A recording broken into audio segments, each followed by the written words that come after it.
Let's picture a scenario in our minds.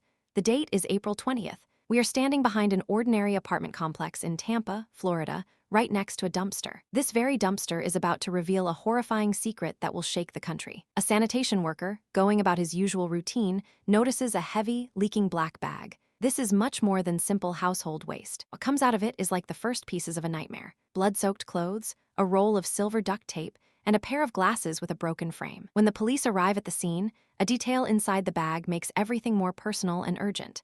A University of South Florida student ID. This ID is merely the beginning of a storm that will freeze the blood of anyone questioning the fate of a missing student couple. Because the true horror would only emerge weeks later. When the police watched the chilling camera footage, they would find on the couple's roommate's phone. That footage would be the clearest proof of how a happy picture turned into a dark nightmare. Two names at the center of this tragedy are Zamil, Limon and Nahida, Bristy. Two brilliant minds who came from thousands of miles away, from Bangladesh, with the dream of building a new life in America. Both were doctoral students at the University of South Florida, one of the most respected public universities in the country. While Zamil was conducting groundbreaking research in computer science, Nahida was making a name for herself with her work in the field of public health. Everyone who knew them said only one thing: they were made for each other. Their love for each other was as much the talk of the campus as their academic achievements. You could see them walking hand in hand in the hallways, studying together for hours in the library, or dreaming of the future on the campus greens. They were not just a couple, they were best friends. They came from similar cultures, and now in America, they were building the bright future that lay ahead of them together. Their marriage plans had already been made. As soon as they finished their doctorates, they would unite their lives, continue their careers, and build a warm home. Their social media accounts were like a digital album of this happiness. The events they attended, the dinners they had with their friends, and romantic photos taken at that famous Florida sunset. Every frame shined with hope and love. Zamil was known for his calm and thoughtful nature. His analytical intelligence had made him one of the brightest in his department.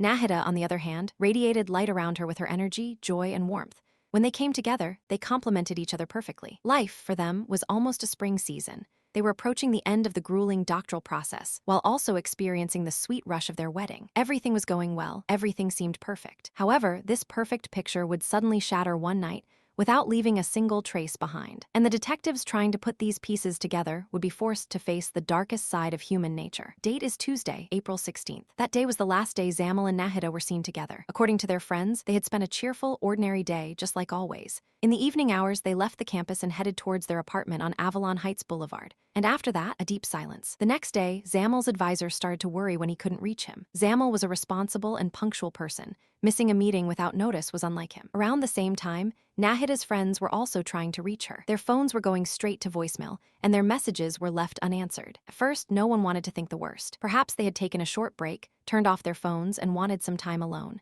But as the hours passed, these optimistic thoughts gave way to annoying anxiety. There was no activity on their social media accounts. For 2 days, no one had heard a single word from them. Their friends finally decided to notify the campus police. This was no longer a simple case of being out of touch. This was a missing persons case. Taking the situation seriously, the campus police contacted the Hillsborough County Sheriff's Office. Units were sent to the couple's apartment for a wellness check. From the outside, everything looked normal. There were no signs of forced entry on the door. But when the police stepped inside, the strange stillness and silence in the air disturbed even the experienced officers. The apartment was tidy, and there were no signs of a struggle. But something was definitely wrong. The critical detail that strengthened this feeling was resting on the nightstand in the bedroom.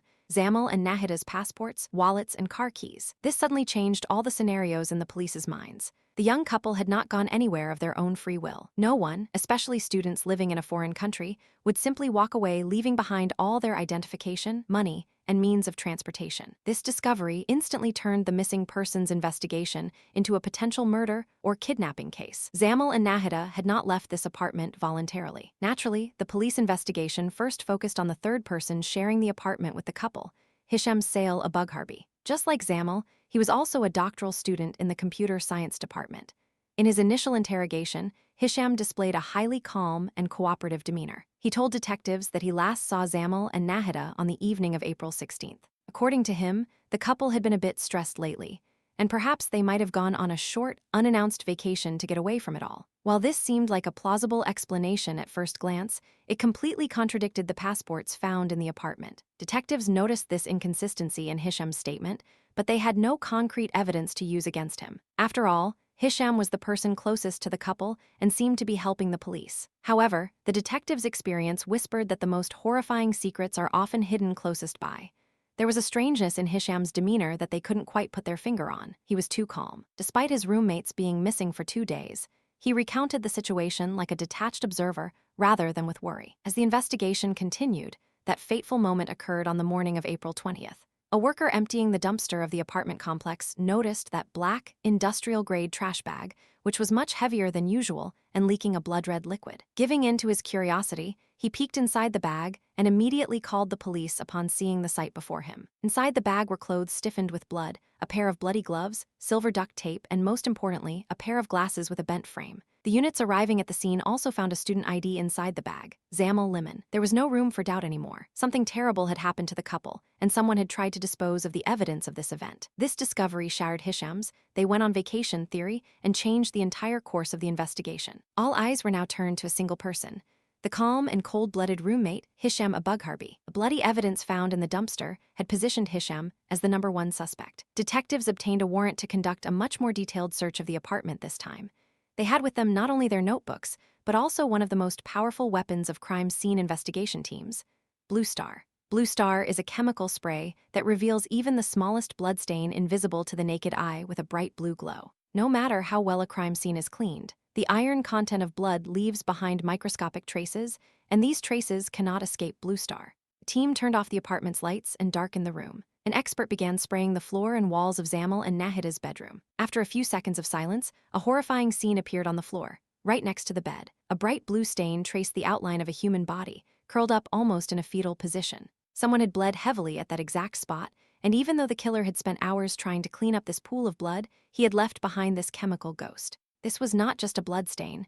It was the silent confession of a murder. The atmosphere of the room changed instantly. This was no longer just the home of a missing couple, but a crime scene where a brutal attack had taken place. As detectives continued to use the spray, the map of horror became even clearer. Drops and drag marks stretching from the bedroom toward the bathroom, the blue glow intensifying inside the shower stall in the bathroom. The killer had attacked his victims in the bedroom, then carried their lifeless bodies to the bathroom to try and clean up the evidence. Even though everything seemed perfectly erased, chemistry's memory was much stronger than human memory. These ghostly traces revealed by Blue Star were shattering Hisham's lies to pieces. The question was no longer whether something had happened to Zamil and Nahida. The question was where their bodies were. And the answer to this question was hidden in another piece of evidence, once again recorded by the killer's own hands. Hisham Abugharbieh was taken into custody with the mounting evidence against him, but he refused to speak during the interrogation. He didn't utter a single word, merely watching the detectives with blank eyes. The physical evidence was strong, but the detectives had to find the answer to the why question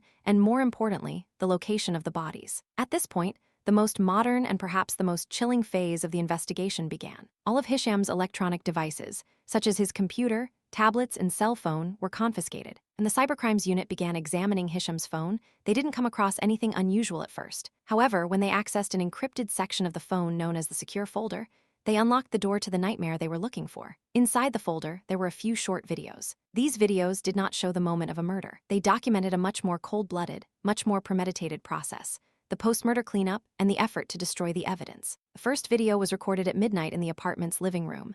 Hisham had mounted the phone somewhere, framing himself in the shot. He looked tired and sweaty. In the background, there was a massive tarp spread on the floor and large black trash bags sitting on it. Hisham wasn't speaking, but his deep breaths told everything. In the next clip, he was seen dragging one of these trash bags towards the apartment door with incredible difficulty. The bag was so heavy that Hisham had to stop and rest a few times.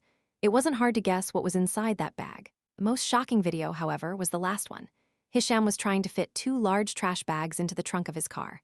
The footage was shaky and dark. Things could only be made out by the car's interior lighting. In the video, they could hear Hisham whispering to himself, "Almost done, almost." These were the moments when a killer documented the horrific crime he committed, almost as if recording a memory to remember in the future. These videos proved beyond a shadow of a doubt how cold-blooded Hisham was, how he acted methodically, and how he sealed the fate of Zamil and Nahida with his own hands. The police watched in astonishment and horror as a human being recorded his own monstrosity so calmly. Now, they didn't just have a killer in their hands, but a film shot by that killer himself, confessing to his crime. Videos on Hisham's phone were a breakthrough in the investigation, but the digital world doesn't only leave video files behind. Sometimes it also carries the indelible traces of thoughts, plans, and intentions. Experts deeply examined the search history, deleted files, and cloud accounts on Hisham's phone and computer. And what they found proved that this murder was not a momentary outburst of anger, but a cold-bloodedly planned act. Hisham's internet search history was almost like a crime manifesto. The searches he made in the weeks prior to the murder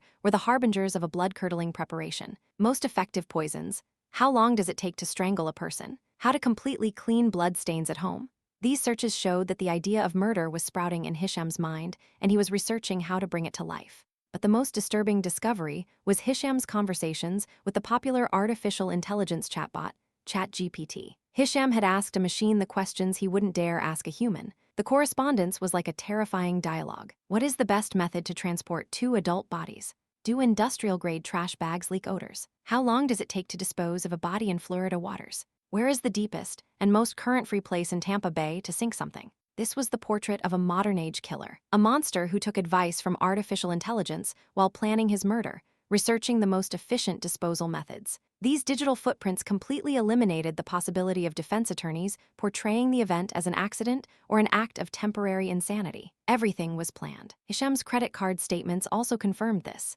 Days before the murder, he had purchased large trash bags, duct tape, a tarp, and cleaning supplies from a hardware store. The final blow came with his vehicle's GPS data. On the morning of April 17th, the day after the couple disappeared, Hisham's car had stopped several times in the middle of the night on the famous Howard Franklin Bridge, which connects Tampa to St. Petersburg. Right at one of those deepest points he had asked the AI about. All the pieces of the puzzle had now come together. GPS data and Hisham's own videos showed the police the bitter truth. The lifeless bodies of Zamil and Nahida had been thrown into the waters of Tampa Bay from the Howard Franklin Bridge. Hillsborough County Sheriff's Office dive teams launched a feverish search operation in the cold and murky waters of the bay. On April 24th, on the fourth day of the searches, the first heartbreaking news arrived. Divers found a weighted trash bag snagged on one of the bridge's pillars. When the bag was brought to the surface, its contents confirmed the worst fears.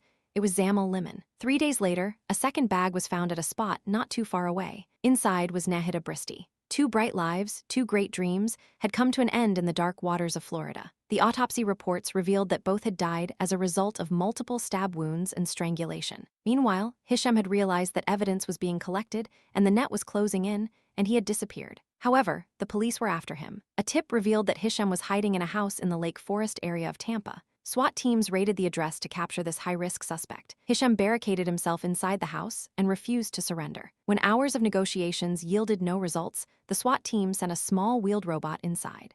The robot's camera showed Hisham sitting in a room, unarmed and helplessly. Upon seeing this footage, teams entered and arrested Hisham without facing any resistance. The man who committed those horrific murders and cold-bloodedly destroyed the evidence had now given up in the face of a robot. The nightmare was over, but the biggest question still remained unanswered. Hisham Abugharbieh has been apprehended and is now waiting behind bars for his trial. The gathered evidence leaves almost no doubt regarding his guilt. However, there is still one massive piece missing in this story. Why? How did Zamil and Nahida's happy life turn into such hatred in the eyes of their roommate? Do you think there were other clues overlooked by the people around them on the path leading to this horrific end? What could be the underlying reason for a person to resort to such monstrosity against the friends he shared a home with every single day? Share your theories and thoughts in the comments section. If you want us to continue delving deeper into such mysterious and complex cases, don't forget to subscribe to the channel and turn on the notification bell. The story of Zamil, Limon, and Nahida Bristy is a tragic tale of how 2 young people full of dreams were brutally torn from life by the person they trusted most. In this country they came to for a better future, they became the victims of jealousy, hatred, or a dark impulse we cannot yet name. Hisham's silence leaves this question of why behind a veil of secrecy. Perhaps he was jealous of Zamil and Nahida's success, their happiness, and that perfect bond between them. Perhaps academic rivalry drove him to this monstrosity. Or maybe we are facing a senseless evil in the depths of the human soul that we will never fully understand. This event bitterly reminds us once again that the greatest dangers can sometimes come from closest to us, from behind the most normal-looking faces. This nightmare, which began in an apartment, came to light with bloody clothes found in a dumpster and ended in the cool waters of Florida. All that remains are grieving families, unfinished dreams, and that great unanswered question: why? Justice will be served for Hisham Abugharbieh in the courtroom. However, that bright future stolen from Zamil and Nahida will never return.